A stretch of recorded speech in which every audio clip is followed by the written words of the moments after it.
اپنی شکل موجود ہوگی، اور عوام الناس کے لیے ہر جمعے کو حکم ہوگا حسن کا بازار، میں اپنا جبہ چینج کرنا چاہتا ہوں، میں بازار سے نیا جبہ خریدتا ہوں، وہاں آپ جائیں گے، ایک چہرہ آپ کا ہے، آپ چاہتے ہیں میری آنکھیں یوں ہونی چاہیے، میرے کان یوں ہونے چاہیے، میرے ناک کا اسٹائل یوں ہونا چاہیے، اور میری آنکھوں میں اندر کلر یوں ہونا چاہیے، میری بھویں یوں ہوں، آئی لشز، آئی بروز یہ بدلنے چاہیے، میرا کلر یوں ہونا چاہیے، وہاں سے آپ کو شکل ملے گی، آپ چہرے پہ رکھ لیں، آپ کا چہرہ ویسے بن جائے گا۔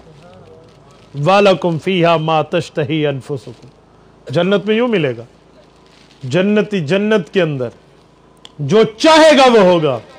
وَلَكُمْ فِيهَا مَا تَدَّعُونَ،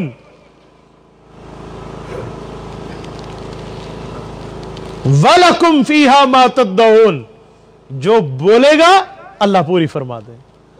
میں ایک جملہ اس کو سمجھانے کے لیے آپ کی خدمت میں کہتا ہوں، یہ اللہ کی صفت ہے، ان یقول لہ کن فیکون، جسے چاہتے ہیں اللہ کن کے بعد وہ ہو جاتا ہے۔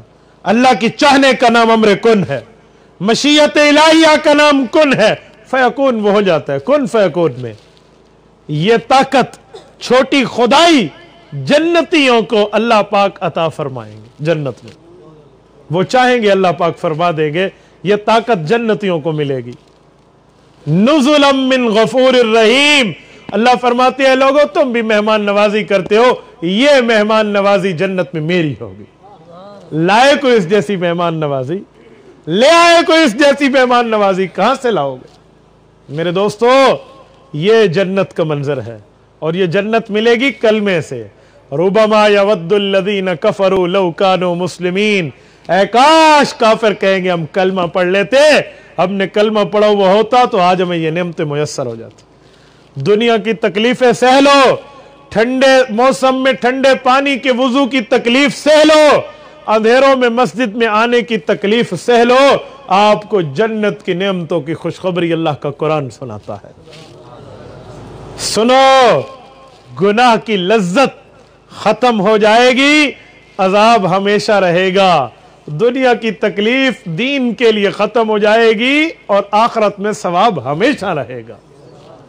ہم عجیب لوگ ہیں، ہم دوسرے کی دنیا بنانے کے لیے اپنی آخرت کو برباد کر دیتے ہیں۔